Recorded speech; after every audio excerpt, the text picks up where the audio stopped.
Mengagetkan teman-teman di turnamen Chessable 2024. Partai final yang pertama, Alireza Firoza versus Magnus Carlsen. Kasihkan menyerang, lupa pertahanan. Awalnya kalah satu perwira, tetapi endingnya membahagiakan teman-teman. Bagaimana keseruannya? Kita ambil ilmunya. Saya akan menganalisis jalan pertandingan sesederhana mungkin untuk kalian dapatkan ilmunya saat bermain nanti. Dan bagi teman-teman yang baru bergabung di Jari Pelawi Chess, welcome. Jangan lupa tombol subscribe dan nyalakan juga loncengnya. Selamat menyaksikan. Pertandingan kali ini Magnus Carlsen memegang buah putih. Dia memulai dengan pion G3, Alireza Firoza, pion D5. Putih pengembangan kuda ke F3, lalu hitam pion G6. Kita bisa perhatikan teman-teman, untuk langkah pembukaan ini adalah pembukaan King's Indian Attack. Variasi double Vincento, putih, gajah Vincento, dan hitam gajah Vincento. Keseruannya bagaimana kita dapat mempelajari pion center dimainkan dan kuda ke F6 oleh Alireza Firoza. Magnus memberikan pionnya, tetapi Alireza Firoza menolaknya. Dia memainkan pion C6 melindungi pion yang ada di D5. Putih rokade sayap raja. Hitam juga melakukan hal yang sama. Siapa yang lebih unggul? Dengan langkah posisional, kuda ke C3, lalu pion pukul pion. Di sini putih pion E4 bertujuan ke E5. Dan jelas teman-teman, pada saat menteri yang ditempatkan ke E2 mengancam pion terlebih dahulu diantisipasi. Pion B5 dimainkan. Seperti tujuan awal, Magnus menteri ke E2. Pion A5 dimainkan. Dan benteng ditempatkan ke D1. Hitam, kuda ke D7. Lalu putih, pion D5 mengajak pertukaran. Setelah pion pukul pion, tidak menyambut pion tersebut, melainkan pion E5 mengancam kuda. Dan kita apabila di sini lalai dalam melangkahkan atau menghindari ancaman, kuda malah mundur ke E8. Kesempatan diambil oleh putih, teman-teman. Tujuannya jelas, pion E6 akan dimainkan. Langkah terbaik hitam, kuda ke C7 untuk menghambat pergerakan pion E6. Jika dilanjutkan dengan posisi seperti ini, kuda pukul kuda terlebih dahulu, menteri pukul kuda, langsung pion ke E6 mengancam kuda. Jika pion pukul pion, jelas teman-teman, kuda ke G5 membuka diagonal mengancam benteng juga. Apabila benteng menghindar, maka kuda pukul pion mendapatkan kualitas perwira. Putih lebih unggul di dalam pertandingan. Ini terlihat jelas oleh Alireza Firoza. Maka dari itu, dia tidak menyelamatkan kudanya, melainkan pion B4 dimainkan. Setelah Magnus Carlsen mengeksekusi kuda dengan pion, hitam tidak bisa langsung memukul kuda dengan pion. Karena apa teman-teman? Jika pion langsung memukul kuda, maka pion pukul pion mencakar menteri atau benteng. Putih akan unggul. Maka dari itu, Alireza Firoza mengeksekusi pion dengan kuda. Walaupun putih terlihat bisa menyelamatkan kudanya, tetapi langkah berikutnya Alireza Firoza mengancam kuda tersebut dengan gajah. Gajah ditempatkan ke D7. Magnus berupaya menyelamatkan kudanya. Pion A4 dimainkan. Penyerahan permainan dilakukan oleh Alireza Firoza. Walaupun terlihat kalah satu perwira, tetapi menang posisi. Dengan kondisi seperti ini, Magnus Carlsen mempunyai keinginan untuk membuka kudanya dan mengancam pion. Tetapi Alireza melihatnya, pion E6 dimainkan. Kuda dibuka ke D4, lalu pion A4 dimainkan. Pertandingan berlanjut, kuda mengancam menteri, dan menteri mengancam balik, penempatan ke B6. Kuda pukul pion, dan menteri pukul pion. Apakah posisi seperti ini masih terlihat berimbang, teman-teman? Tentu saja, walau kelihatan menang 1 perwira oleh putih.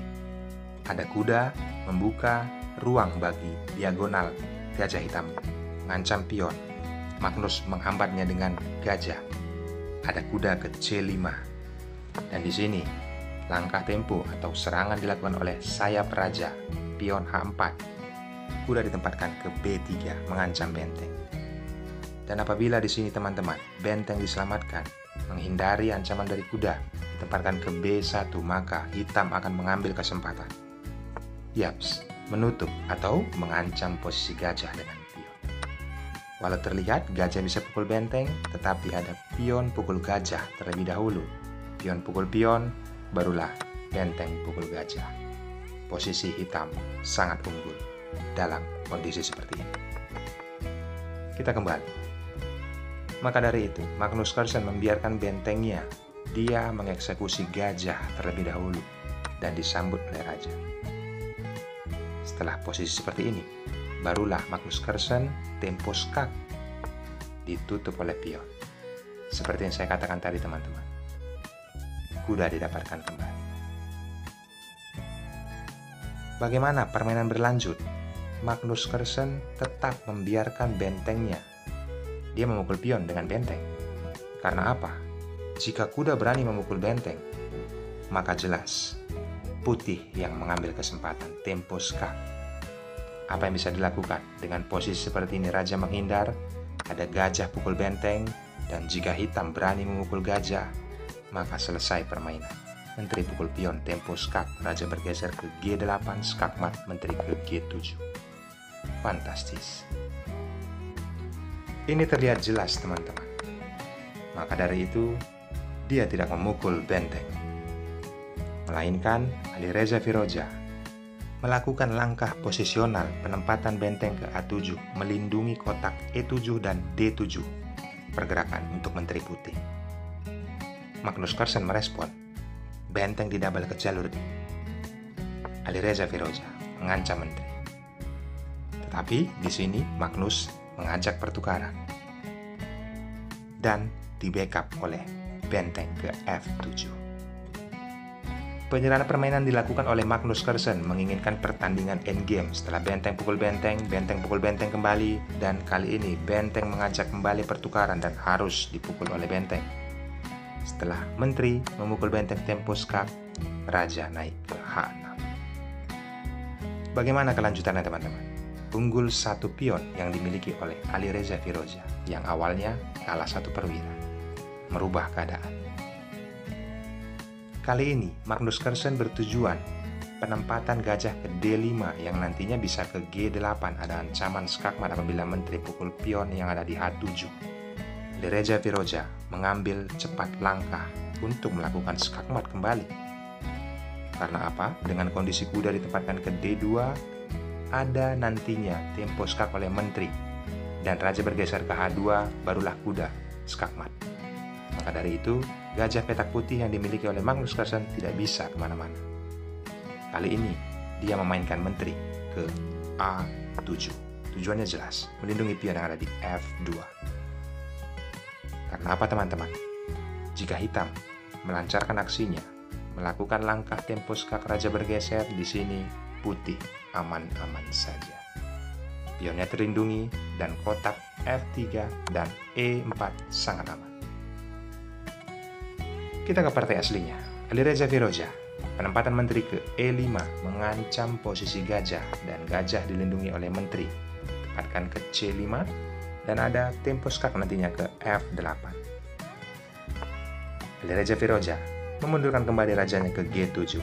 Kali ini menteri mengancam kuda, tetapi ada sedikit problem. Alireza Firoja membiarkan hal tersebut, memainkan pion A3. Karena apa? Jika menteri pukul kuda, maka pion pukul pion, 1 langkah lagi akan promosi. Hal ini sangat danger posisi. Maka untuk itu, Magnus Carlsen tidak mengambil langkah gegabah. Dia memukul pion dengan pion. Setelah kondisi seperti ini, Alireza Firoja memainkan pion C3. Tempo skak dilakukan oleh Magnus Carlsen, raja naik ke H6 kembali. Dan di sini, menteri ditempatkan ke C5, melindungi gajahnya. Pion dimainkan 1 langkah, dan skak. Lalu raja naik ke H5. Ada langkah yang fatal, teman-teman. Karena apa? Magnus Carlsen malah memainkan menteri ke F7. Tujuannya memakan pion yang ada di H7. Tetapi ini sangat mudah. Setelah pion H6 dimainkan, raja hitam sangat aman. Apakah ini kesalahan yang sengaja atau tidak sengaja? Karena Magnus Carlsen raja endgame, kenapa dia bisa bermain seperti ini? Coba kita andai saja dia memainkan pion G4, dan ini kemungkinan akan remis untuk ke depan. Tetapi langkah sudah dijalankan pada turnamen Chessable 2024. Dia memainkan menteri ke F7. Alireza Firoja menutup pergerakan pion H6. Rajanya aman. Setelah Magnus Carlsen melangkahkan menterinya ke D7, sekaligus dia menyerah dalam langkah ini. Karena apa? 1 langkah lagi, pion ada di C2 akan promosi menjadi monster. Luar biasa, teman-teman. Pertahanan Alireza Firoja sangatlah kokoh. Bermain sangat sabar, dan ujungnya menjadi sebuah kemenangan.